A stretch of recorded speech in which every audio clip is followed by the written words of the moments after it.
করছিলাম, ঠিক না বেঠিক? তাই আপনারা আমার কথাটা বুঝা থাকলে এখন বাকি উত্তরটা দেন তো। তারাও বাঙালি, তারাও বাংলা ভাষায় কথা বলে, আমরাও বাঙালি, বাংলা ভাষায় কথা বলি। তারা কেন হিন্দুস্তানের অংশ হলো, আমরা কেন পশ্চিম পাকিস্তানের সাথে কোন বর্ডারের সংযোগ না থাকা সত্ত্বেও আমরা কেন পাকিস্তানের অংশ হলাম? বলেন বলেন। জি, আমরা মেজরিটি মুসলমান, মুসলিম অধ্যুষিত হিসাবে আমরা হয়েছিলাম পাকিস্তানের অংশ। কি হিসাবে? কি হিসাবে? ওই যে খারুর কথা কয় না, কি হিসাবে? কি হিসাবে? মুসলমান। কি হিসাবে? মুসলমান। ভালো করে বুঝার, মুসলমান হিসাবে আমরা স্বাধীন, ঠিক কিনা? আমরা পাকিস্তানের অংশ হয়েছি। এরপরে যখন পশ্চিম পাকিস্তানিরা আমাদের সঙ্গে বৈরী আচরণ শুরু করেছেন, মানে আমাদের সঙ্গে বিদ্বেষমূলক আচরণ শুরু করেছেন, তারা আমাদের সঙ্গে বৈষম্যমূলক আচরণ শুরু করেছেন শিক্ষার ক্ষেত্রে, চাকরির ক্ষেত্রে, বিভিন্ন ক্ষেত্রে, তখন পশ্চিম পাকিস্তানিদের বিরুদ্ধে যখন এই দেশে আন্দোলন গড়ে উঠেছিল, যুক্ত ফ্রন্ট হয়েছিল, সেই যুক্ত ফ্রন্ট গঠন হয়েছিল মাওলানা আতহার আলীর নেতৃত্বে। সুরের দল জেলখানায় বসে বসে ইতিহাস পড়তেছিলাম, ওই ইতিহাসের মধ্যে মাওলানা আতহার আলীর নামটাকে সুরের দলের বাদ দিছে। 5 জন লোকের নেতৃত্বে যুক্ত ফ্রন্ট হয়েছিল। একজন মাওলানা আতহার আলী রহমতুল্লাহ আলাই, দ্বিতীয় জন হুসেন শহীদ সরওয়ার্দী, 3 নম্বর জন হইল এক শেরে বাংলা এক এ ফজলুল হক, 4 নম্বর হলেন মৌলানা ভাসানী, 5 নম্বরে সর্বকনিষ্ঠ শেখ মুজিবুর রহমান। কিন্তু ইতিহাস পড়ে দেখলাম বাকি 4 জনের নাম আছে, মৌলানা আতহার আলীর নাম নাই। তারপরে আসলো 70-এর নির্বাচন। শেখ মুজিবুর রহমান সাহেব নির্বাচনে দাঁড়াইলেন মুসলিম লীগের নাতি। মুসলিম লীগের বিশ্বাস হয়েছে না? সর্বপ্রথম হইল মুসলিম লীগ, এরপরে এর থেকে হইল আওয়ামী মুসলিম লীগ, এর থেকে হইল আওয়ামী লীগ। আওয়ামী লীগ মুসলিম লীগের কি হয়? ভিআইপি চেয়ারে বসে কথা কর না কেন? আওয়ামী লীগ মুসলিম লীগের নাতি। হ্যাঁ, তো মুসলিম লীগের নাতি নির্বাচনে খারিছে। খারুই এখন দেশটা স্বাধীন হয়েছে কি কি কিসের ভিত্তিতে? মুসলমান। কথা কয় না? দেশটা স্বাধীন হয়েছে ইসলামের ভিত্তিতে, মুসলমান হিসাবে, ঠিক কিনা? মুসলমানরা কি ভোট দিব অন্য কিছু হইলে? শেখ মুজিবুর রহমান নির্বাচনী ইশতেহারে পরিষ্কার ঘোষণা দিলেন, আমার দল যদি ক্ষমতায় যায়, সরকার গঠন করে, ইসলামের বিরুদ্ধে কিছুই করা হবে না। এই কথা যখন শুনছে ইসলাম প্রেমিক মুসলমানেরা, শিল মারো ভাই শিল মারো। নৌকা মার্কায় শিল মারছে, নিরঙ্কুশ সংখ্যাগরিষ্ঠতা নৌকা মার্কা পাইছে তথা আওয়ামী লীগ পাইছে। পশ্চিম পাকিস্তানিরা শেখ মুজিবের আর আওয়ামী লীগের হাতে ক্ষমতা হস্তান্তর করতে রাজি হয় নাই। তারা ক্ষমতাকে আঁকড়ে ধরে রাখলো। 7.5 কোটি বাঙালি ঐক্যবদ্ধ হয়ে পশ্চিম পাকিস্তানের বিরুদ্ধে অস্ত্র ধরে যা কিছু আছে তাই নিয়ে নেবে। 9 মাসে যুদ্ধ করে বাংলাদেশ স্বাধীন। কয় মাস? কয় মাস? এবার আমার কথা শেষ, বুঝা বাড়ির যে নাইলে বালিশের নিচে মাথাটা দিয়া বালা করে বুঝছেন। এরপরে যদি না বুঝেন তাহলে মুর্তজা হাসান ফৈজি সাহেবের কাছে যায়, উনি বুঝাই দেবে। তারপরেও যদি না পারেন তাহলে আমি নালায়কের কাছে গেলেও বুঝাই দিব। বালা করে বুঝেন। কয় মাসে স্বাধীন? 9 মাস। এখন জানা থাকলে বলেন তো, কাশ্মীর স্বাধীনতা যুদ্ধ করতেছে কতদিন? 70 বছর। কাশ্মীরে যখন মুসলমানদের উপর নির্যাতন শুরু হয়, স্বাধীনতাকামী আন্দোলনরত মুসলমানদের উপর গুলি চালানো শুরু হয়, আমরা এই দেশে তাদের পক্ষে স্লোগান দেই। পাকিস্তানিরাও সপক্ষে স্লোগান দেয়, দেয় কিনা? আজকে 70 বছর যাবৎ লড়াই করতেছে, হাজার হাজার নয় লক্ষ লক্ষ মানুষ সেখানে শাহাদত বরণ করেছেন। ওইসে তো স্বাধীন? জি ওইসে। এবার আসেন দেখি আমাদের পূর্ব পাশে আসাম। কি নাম? আসাম স্বাধীনতা যুদ্ধ করতেছে 40 বছর। আমার বাংলাদেশের উপর দিয়ে 10 ট্রাক অস্ত্র। আমার বাংলাদেশের কত নেতা, কত লিডার, কত মন্ত্রী আর কত অফিসার জেলখানায় পড়ছে 10 ট্রাক অস্ত্রের মামলায়। তারা স্বাধীনতা যুদ্ধ করতেছে 40 বছর। হয়েছে তো? ওইসে স্বাধীন। আমরা কতদিনে? জি আজকে মুক্তিযুদ্ধের চেতনার কথা যারা বলো, মুক্তিযুদ্ধের অপক্ষ শক্তি যারা বলো, যারা 15 বৎসর পর্যন্ত দিনের বুটকে রাত্রে করে ভারতের মোদির সহযোগিতায় ক্ষমতাকে আঁকড়ে ধরে রেখেছিল, আমাদেরকে দেখতে যারা রাজাকার দেশদ্রোহী মনে করো, তাদের চোখে আঙ্গুল দিয়ে বলতে চাই, আমরা যদি মুসলমান হিসাবে 1947-এ পাকিস্তান না হতাম, আমরাও 70 বৎসর লড়াই করে স্বাধীনতা অর্জন করতে পারতাম না। তাহলে এখন বুঝে থাকলে বলেন, স্বাধীনতার মূলে ইসলাম, স্বাধীনতার মূলে ইসলাম। সর্বপ্রথম দেশটা স্বাধীন হয়েছে পরে শেখ মুজিবুর রহমান সাহেব এসে আমার সোনার বাংলা, একজনে বমি করছে, আরেকজনে খাইছে, কিছুদিন পরে আরেকজন আসছে, আয়সাকে সবুজ বাংলা, কিছুদিন পরে এসে এরশাদ চাচা, আয়াকে সবুজ বাংলাও না, সোনার বাংলাও না, আমার হইল নতুন বাংলা। 9 বছরের প্রেসিডেন্ট, 10 বছরের জেল। বুঝছই না? 9 বছরের প্রেসিডেন্ট, 10 বছরের জেল, কবর চলে গেছে, এখনো মানুষ স্বৈরাচারী কর। এরপরে আসছে শেখ হাসিনা, এসে আধুনিক বাংলাদেশ, কিছুদিন পরে মডার্ন বাংলাদেশ, এরপরে এখন বাংলাদেশ ডিজিটাল হয়ে গেছে। পদ্মা সেতু উদ্বোধন করার সময় বলেন smart Bangladesh, vision 41, smart Bangladesh vision 41, 2041 পর্যন্ত ক্ষমতায় থাকবো। আল্লাহ রে, আমি ছিলাম 16 নম্বর রুমে, আর মামুনুল হক ছিল 14 নম্বর।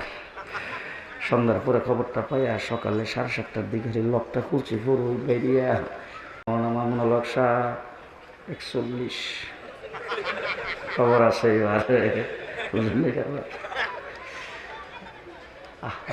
জেল থেকে বেরিয়ে আসলাম, আসার পরে 28 তারিখে বিএনপি সমাবেশ ডাকলো। স্বরাষ্ট্রমন্ত্রী আমরা দেখে নিয়ে বলতো, হুজুর মানে আমি যেন ওদের কাছে না যাই। তাই আমি বললাম, আমি কি বিএনপি করি, আমি জমিয়তুল ইসলামের সহসভাপতি, আমি জমা কেন তাদেরকে, এত বই পাঠ কেন?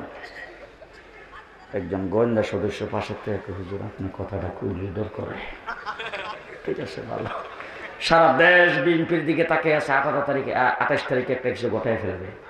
আল্লাহ, আমরা হেফাজতে ইসলাম, আমাদের আমির আমাদেরকে বলে দিয়েছিলেন তসবিহার জায়নামাজ, তসবিহার, আমরা তসবিহার জায়নামাজ নিয়ে শাপলা চত্বরে গিয়া মায়ের শুরু হয়েছে আগের দিন সকাল 10টার থেকে আমরা রাত্রে ফজর পর্যন্ত,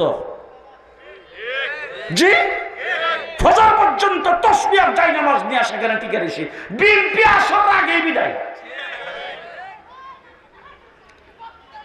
তখন খালি মাথার মধ্যে বাজছে, ভিশন 41, আমার আল্লাহ ডাক দেখে, রাগ বেটা, ভিশন 41, ভিশন 24, ভিশন। হ্যাঁ, আমি তখন আল্লাহরে জিজ্ঞাসা করলাম, আল্লাহ কেমনি ওই বলে, বুঝতেছি না। আমার আল্লাহ রাব্বুল আলামিন ডাক দেখো, সূরা ফিল পড়ছ, وأرسل عليهم طيرا أبابيل, বিশাল বড় বড় হাতির পাল নিয়ে যখন আসছে বাইতুল্লাহ শরীফ ভাঙতে, আমার আল্লাহ বলেন 150 ওজনের বাহিনী পাঠাইছে। একটা সৈনিকের ওজন কত? 150। প্রত্যেকটা সৈনিকের সাথে 3টা করে গ্রেনেড। গ্রেনেড কয়টা? এক একটা গ্রেনেডের ওজন হইল কলর দানার সমান। সুবহানাল্লাহ এখন করেন না, কালকে সকালে কলর দানার সমান এক একটা গ্রেনেড, এক একটার সাথে 3টা করে, একটা ঠোঁটের আঘাত আর 2টা দুই পাখার নিচে লয়, উপর দিক দিয়ে এসব position ready. Commander in chief আল্লাহ। আব্রাহা বাদশাহ সায়া দেখছে, দিকে ও এই এলাকার লোকজন আসলে হাতি দেখে নেই, তো এই এলাকার পাখিরাও হাতি দেখছে না, এই জন্য দেখতে আইছে। নিজ দিক দিয়ে যা আছে সব হাতিগুলিকে রেডি করে, রেডি গো রেফ্রাক্ট, যেই খালি করছে রেডি গো রেফ্রাক্ট, আমার আল্লাহ ওই সৈনিকদেরকে ডাক দিয়ে কয়, তারমিহিম বিহিজারাতিন মিন সিজ্জিল, বম্বিং শুরু কর। বাস আল্লাহ রাব্বুল আলামিন বলেন, বাংলাদেশের হাসিনার জন্য আমি 150 লাখের বাহিনী পাঠাইনি, কলেজ ইউনিভার্সিটি আর মাদ্রাসার ছাত্রদেরকে পাঠাইছি। আমার একজন বড় অফিসার বলতেছে, হুজুর এত লোক ঢাকায় কোত্থেকে আইলো, কোত্থেকে এত লোক আইলো? সাভার থেকে গণভবন পর্যন্ত রাস্তায় তিল দাঁড়ানোর জায়গা নেই, শুধু মানুষ আর মানুষ। আর ওই দিক দিয়ে একবারে কাশপুর ব্রিজ থেকে গণভবন পর্যন্ত, ওই দিক দিয়ে মিরপুর 12 নম্বর থেকে গণভবন পর্যন্ত, ওই দিক দিয়ে ওই পুস্তকলা ব্রিজ থেকে গণভবন পর্যন্ত, খালি মানুষ আর মানুষ। আমি বললাম যে সব মানুষ না, লগে কিছু বদরের জি সেনাবাহিনীর প্রধান, বিমান বাহিনীর প্রধান, নৌবাহিনীর প্রধান, পুলিশের প্রধান ম্যাডামের কাছে গেছে। ম্যাডাম ধমকি শুরু করছে, তোমাদেরকে পদোন্নতি দিছি, তোমাদেরকে সুযোগ সুবিধা দিছি, তোমাদেরকে এই করছি সেই করছি, এখন আমার গণভবনের কাছে কেমনে আসবে? ঠেকাও! সেনাবাহিনীর প্রধানের থেকে ম্যাডাম 45 মিনিট। এই বিজয় কে দিয়েছে? মাঝখানকার লোকজন কথা কয় না। কেডা দিয়েছে? কে দিয়েছে? রংপুর গেলাম আবু সাইদের কবর জিয়ারত করার জন্য। এখানে একটা ছেলে এসে আমাকে তার মোবাইল দেখাইলো, মোবাইলের মধ্যে দেখি আবু সাইদের ছবি। আমি তাকে জিজ্ঞেস করলাম, ও এটা তো আবু সাইদের ছবি। বলে, হুজুর পাশের ছেলেটাকে চিনেন কিনা? আমি বললাম যে না, পাশেরটারও তো চিনি না। বলে, হুজুর আমার দিকে তাকান। দিকে তাকিয়ে দেখি পাশের ছেলেটা এসে তার হাতের মধ্যে কইসা ধরলাম। আমি ধৈর্য জিজ্ঞেস করলাম, আবু সাইদ যখন শাহাদত বরণ করেছেন তার শহীদের সময়টা একটু বলো তো দেখি, কিভাবে সে শহীদ হয়েছে? তখন সে যার যার হয়ে কাঁদতেছে, চোখের পানি গাল বাইয়ে বেয়ে ঝরতেছে। ওই কান্নারত অবস্থায় আমাকে বলল, হুজুর যখন গুলি খায় সে নিচে পড়ে যখন কাতরাইতেছিল, তখন তার মুখ থেকে জুড়ে আওয়াজ হয়ে বের হইতেছিল, আল্লাহু আকবার, আল্লাহু আকবার, আল্লাহু আকবার। আমার ঢাকার রাজপথে, চট্টগ্রামে, রাজশাহীতে, রোমাঙ্গলে যারা ছিলেন, সুলগানগত যারা ছিলেন, পুলিশের গুলি, ছাত্রলীগ যুবলীগের আক্রমণ আসতেছে। এই অবস্থায় মসজিদ থেকে যখন আযান হয়েছে, সাথে সাথে একজনকে ইমাম বানায়া 20 ডালাই রাস্তায় হাজার হাজার কাঁথা ধরে নামাজ পড়তে দাঁড়ায় গেছে। এই অবস্থায় বাংলার মাটিতে যেই বিপ্লব ঘটেছে জুলাই আগস্টে, সেই বিপ্লবের পরে যদি আপনারা আমার সাথে একমত হন তাহলে 2 হাত উঁচু করে সমর্থন দিবেন। এই বিপ্লবের পরে এবারের বাংলাদেশ হবে ইসলামের বাংলাদেশ, ইসলামের বাংলাদেশ, ইসলামের বাংলাদেশ। কে কে প্রস্তুত? প্রস্তুত আছেন তো? প্রস্তুত আছেন তো? পরিষ্কার বলা যাচ্ছে, ছাত্রলীগ যুবলীগের ভাইরা, ছাত্রদল যুবদলের ভাইরা, কলেজ ইউনিভার্সিটির ছাত্ররা যারা জুলাই আগস্টের বিপ্লব ঘটাইছ, আওয়ামী লীগ বিএনপি জাতীয় পার্টি যারা করেছেন, নেতার জন্য, মার্কার জন্য, দলের জন্য আন্দোলন সংগ্রাম করে রক্ত জীবন অনেক দিয়েছেন। আসুন এবার রক্ত দেব ইসলামের জন্য, কোরআনের জন্য, নবীর ইজ্জত রক্ষার জন্য। প্রস্তুত? প্রস্তুত? প্রস্তুত আছেন তো? আল্লাহ কবুল মঞ্জুর করুক। সবাই বলেন আমিন। আরো জোরে বলেন আমিন। ইসলাম প্রথম থেকে আসছে আমানতদারির ভিত্তিতে। আমার নবী ইসলাম আল্লাহর কাছ থেকে পাইছে, পাইয়া দিয়ে গেছেন। আমানতদারির সঙ্গে দিনই দায়িত্ব পালন করেছেন সাহাবায়ে কেরাম। এরপর থেকে কিন্তু একের পর এক আসতেছে। এখন যে শাইখুল হাদিস আল্লামা আজিজুল হক সাহেব রহমতুল্লাহ আলাইহি, আমাদের এই খালেদ সাইফুল আইয়ুব সাহেবের উস্তাদ, খাস ছাত্র, রহমানিয়া মাদ্রাসা থেকে ফারেক হওয়ার পরে শাইখুল হাদিস সাহেব মহব্বত করে তাকে রহমানিয়া মাদ্রাসার শিক্ষক হিসেবে রাখছিল। এরকম মহব্বতের ছাত্ররা শাইখুল হাদিস দুনিয়ার থেকে নাই। এখন শাইখুল হাদিস যে মিশন দুনিয়াতে রেখে গেছে, আমানতদারি পালন করতেছে কিনা? হ্যাঁ, হাফিজ হুজুর চলে গেছেন, শাইখুল হাদিস চলে গেছেন, মুফতি আমিনী সাহেব চলে গেছেন, আমার শেখ মুর্শিদ আল্লামা আহমদ শফি চলে গেছেন, জুনায়েদ বাবনগরী চলে গেছেন, নূর হোসেন কাশিমি সাহেব চলে গেছেন। তাদের যে দ্বীনি দায়িত্ব ছিল আমরা এখন আমানতদারির সাথে পালন করে যাচ্ছি। ঠিক তেমনি করে আপনাদের এই মাদ্রাসা, আমার ভাই হযরত মাওলানা হাফেজ জয়নুল আবদিন সাহেব, খালেদ সাইফুল্লাহ আইয়ুবী সাহেবের পিতা, তিনি এই মাদ্রাসা প্রতিষ্ঠা করেছেন। এই মাদ্রাসা ওনার এত প্রিয় ছিল, উনি মরবার আগে বলে গেছে, মাদ্রাসার কাছে আমাকে দাফন করব। এই মাদ্রাসা যিনি প্রতিষ্ঠা করে মাদ্রাসার খেদমত করেছেন, মৃত্যুর পরে লাশটাও মাদ্রাসায়। আমরা সকলে মিলে এই মাদ্রাসার উপরে উঠাবো।